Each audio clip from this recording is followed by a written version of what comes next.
Good morning, world.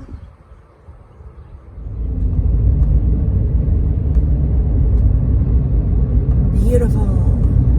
What an amazing sunrise. Jeez.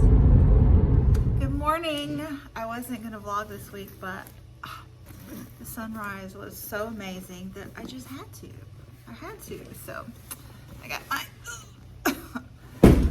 my book bag here and got books in it. So I had an amazing week in my bullet journal last week. I love the setup that I went with. It was very just exactly what I needed for the week. I love the flexibility of the bullet journal. I do. So I'll show you that in a minute because I got to set up a new week because I didn't do that yesterday. It was my baby's birthday today. Today is my baby's birthday, but we celebrated yesterday and he's just awesome. He is awesome. Anyway, I got everything done on my reading to-do list except for a chapter of Framley Trollope yesterday. I ran out of time with that. Did I say Framley Trollope? I think I did. It's Framley Parsonage by Anthony Trollope. Anyway, I have, let's see, 10 pages short in there. 9 really, 9 pages. And my short story I didn't get to. So that is, let's see. You guys probably don't care, but you know, I can't help myself. Maybe 14 pages. So 23 pages short. That's pretty darn close to hitting a goal, I'll say. So I'm gonna try to get to those this morning on my planning period. I have to do my bullet journal first. Well, I have to do my to-do list first and make sure I have time. You know, last Monday I thought, Monday's my slow day. And last Monday I was looking forward to a slow day that did not happen. A fast day happened. So fingers crossed that this Monday is a slow day. We shall see. And I get to start cast finally. Oh my goodness. I'm so looking forward to this. So let me get my bullet journal together and I will show you that and get my day started. Yeah, I got to work early. So yeah, I still have 16 minutes before I have to see kids. And I've already had my temperature checked. So yay. Happy Monday. Okay, this is funny. I was ripping out pages from this Flow magazine to use in my journal, and this little cute little book was in there, and so I was gonna throw it in the treasure box for the kids because I don't want it. And it's a good thing I looked first because this was in there, and that's I mean, it's not horrible, but it's quite inappropriate for the treasure box. So yeah, definitely important to look at things thoroughly before you put them in the treasure box at the elementary school. So maybe I should send that to Sean. I think he would like that. Anyway, what is the world coming to? We got a ride from mower and Gabriel's driving it. Are they being big helpers? They are. Oh my goodness. That sunrise is insane. Wow. Good morning. I made it to work early again today, 2 days in a row. Only 15 minutes early today, but I will definitely take it. So I gotta hurry here because the nurse isn't here yet. She parks right there, and you know, I don't want to be talking to myself on my cell phone when she pulls in. So anyway, I did get started on my new audiobook, which is Neverwhere by Neil Gaiman, and thus far this is quite charming. I just started chapter 3 and I am completely engrossed, which is great. This is my third Neil Gaiman, I believe. I read The Graveyard Book was my first, which is a middle grade. Really enjoyed that one. I have not read his iconic Coraline yet. I should do that for middle grade March. And then my second Neil Gaiman was The Ocean at the End of the Lane, I think is what it's called. I loved that one. Oh, that one was so charming. So charming. And then I read American Gods last year, which I liked. I liked it a lot. It was very interesting, but it wasn't an engrossing book for me. So I had to make myself read it, you know? Does that happen to you? Like, you like books, but anyway. So I guess this is my fourth, but this one was in page 1. Anytime my mind wanders when I'm listening to books, but this one was so interesting, just charmingly written, that anytime I realized I missed something, I would rewind it, which doesn't always happen to me. I mean, if a book is boring, I don't want to listen to it twice, even if I didn't pay attention. I don't like boring books, I've come to realize. Anyway, well, I do like boring books, nonfiction books. If those are boring, I like those a lot. I'm rambling here. I need to focus because I'm not making much sense even to myself. But anyway, yeah, this is a young man heads off to London and, to make his way in the world, I guess. And he has just rescued a young woman on the side of the road. Yeah. And it's written on the edge of reality. So everything thus far feels real, but it's not. There's something off about it. So really cool. Anyway, I've also brought Cast, which is my new buddy read with Heidi and Patrice and Karen, and we have been waiting for this for so long. Karen's already read it. She's rereading it. It's that good. So I'm gonna hopefully get a chance to start this today and get caught up with my buddies. Okay, I gotta go. Chat with you soon. So yeah, I managed to finish my reading from last week rather. But this week's, I got a slow start. I did read my Oscar Wilde poems. Oh, those are boring too, but I don't mind reading them 5 pages at a time. I can't read more than 5 pages. And I got my audiobook in. And I did a couple school things and my couch to 5K and my laundry. And that's it. Oh dear. Okay, so this quote is so spot on. I don't even know if I would understand this one if I haven't lived through the last 4 years. Because even if I should speak, no one would believe me. And they would not believe me precisely because they would know that what I said was true. My gosh. And this, she is such a brilliant writer. We would like to believe that we would have taken the more difficult path of standing up against injustice in defense of the outcast. Toxins in the permafrost and heat rising all around. Wow, did she write Did she write a book for these times we're in? I think she did.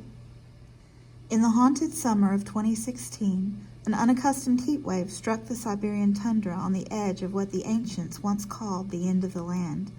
Above the Arctic Circle and far from the tectonic plates colliding in American politics, the heat rose beneath the Earth's surface and also bore down from above, the air reaching an inconceivable 95 degrees on the Russian peninsula of Yamal.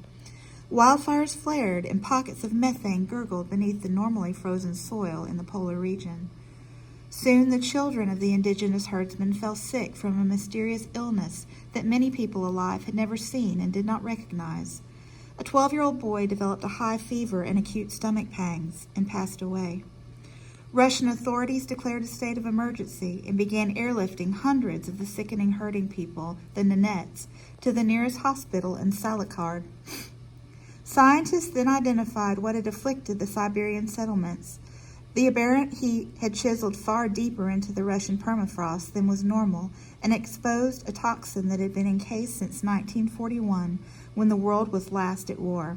It was the pathogen anthrax, which had killed herds of reindeer all those decades ago and lain hidden in the animal carcasses long since buried in the permafrost. A thawed and tainted carcass rose to the surface that summer. The pathogen awakened, intact and as powerful as it had ever been.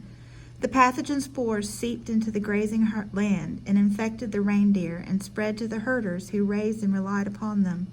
The anthrax, like the reactivation of the human pathogens of hatred and tribalism in this evolving century, had never died. It lay in wait, sleeping, until extreme circumstances brought it to the surface and back to life. On the other side of the planet, the world's oldest and most powerful democracy was in spasms over an election that would transfix the Western world and become a psychic break in American history, one that will likely be studied and dissected for generations. That summer and into the fall and in the ensuing years to come, amid talk of Muslim bans, nasty women, border walls, and shithole nations, it was common to hear in certain circles the disbelieving cries, "This is not America," or "I don't recognize my country," or "This is not who we are." Except that this was and is our country, and this was and is who we are, whether we know or recognize it or not. She's such an incisive writer. So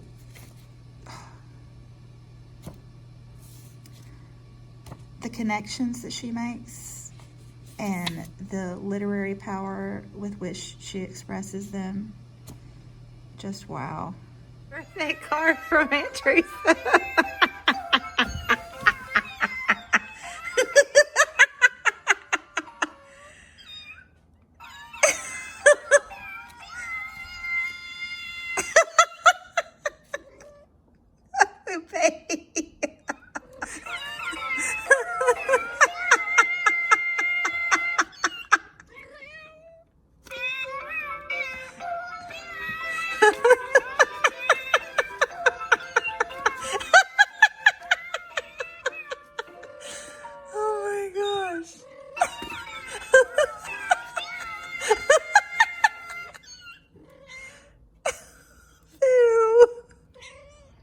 Do you see both kitties?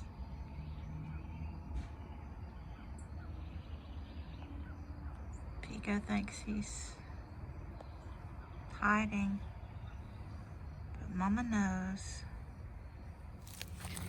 I just found more spring fall flowers. There's all these too. We're having crazy weather. Uh-oh, where'd he go? Oh. There he is. What you doing, Guy? Are you hiding? Are you hiding from the mamas? I see you.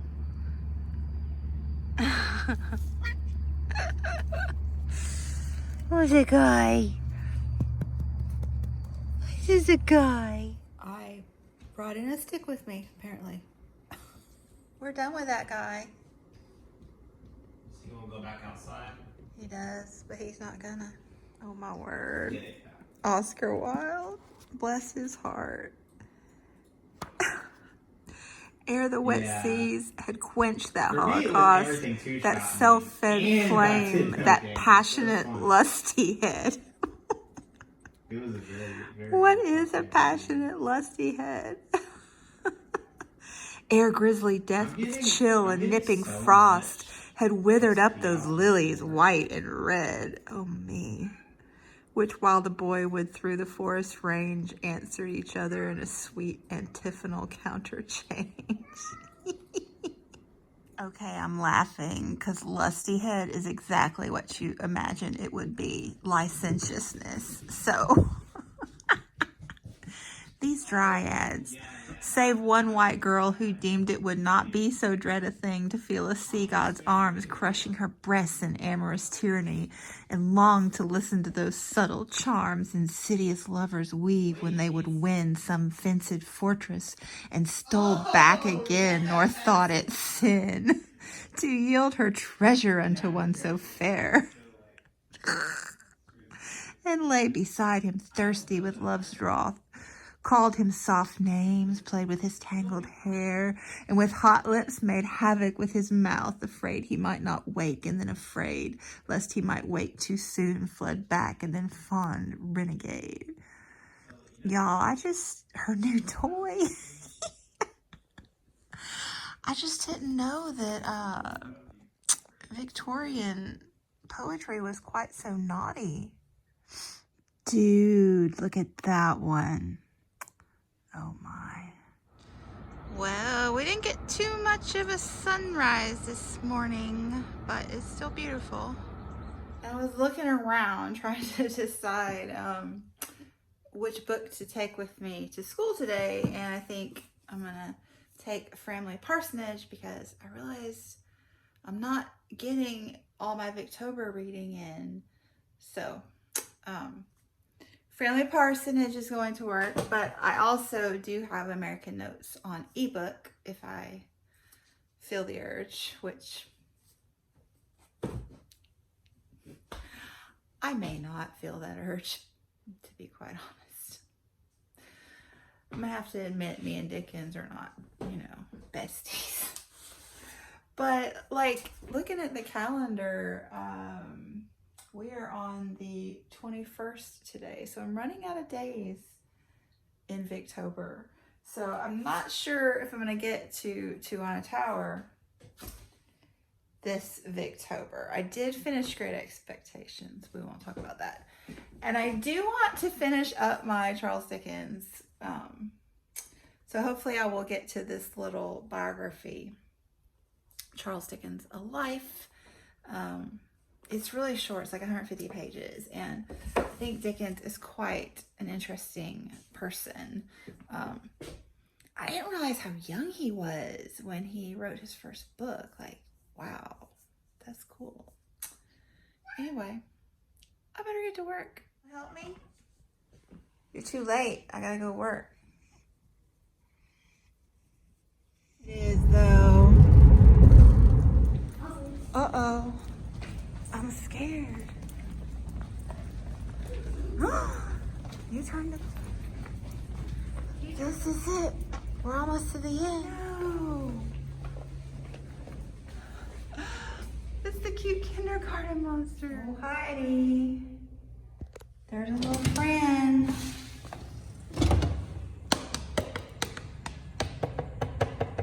Go, little fighter.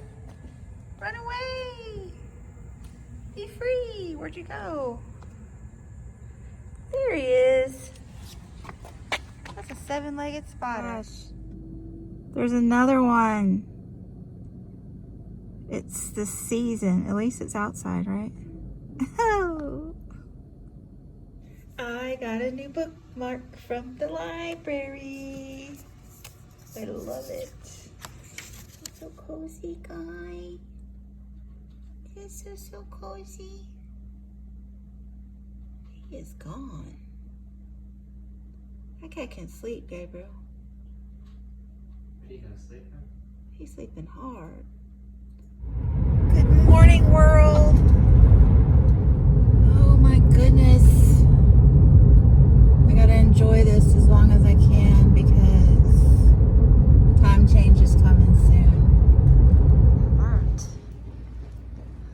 beautiful fall leaves. I love them. Look at all of these fall trees. That is one of the coolest. Yes. That's so cool. That Have sounds you- such a great. Have you made one yet, Amanda? Yes. Oh, I love these. I want one for my house. Hey, so it's Thursday night and I want to do a Friday Reads tomorrow.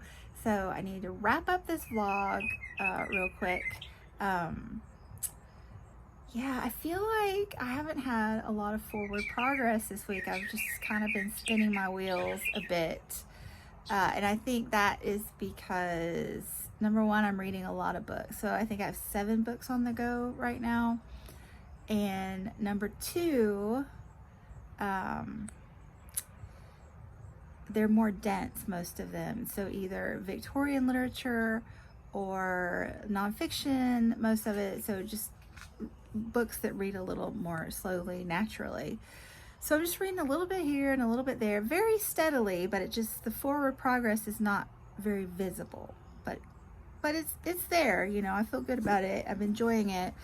I just want to highlight a couple of the Victorian reads this evening. So with Framley Parsonage, I am reading this one out of order. This is part of the Barsetshire series, and I've read all 5. This is the 6th one, but it's not the 6th. It's like, I think the 4th. I'm not 100% sure, but it's interesting because I'm reading about Mr. Crowley right now, you know, the curmudgeonly pastor. I enjoy his storyline, but it's interesting seeing how he's been, you know, taken under the wing of some of the local people there. And you know, I heard, I forget who told me, I think, but the 6th one in the series that focuses on Mr. Crowley is very thick and dense and long. It could have used a skinny, but I heard it was the only one that was serialized by Anthony Trollope, so I found that really interesting. But anyway, yes, I am enjoying that. And then Charles Dickens' American Notes. This is his visit, 6 months in the United States during the year 1842. And, you know, I was wading through this. I was wading through it, the first few chapters. But the chapter I read today I really enjoyed. It was about a small town outside of Boston and the railroad system and just the different aspects of this small little like factory town, and it was exactly what I was wanting, just like a snapshot of what the US looked like during that time period. So very much enjoying that today. So yeah, that's it. I'm gonna wrap this vlog up. You know, happy Halloween. It's coming soon, and yeah, I will see you tomorrow for my Friday reads. Bye.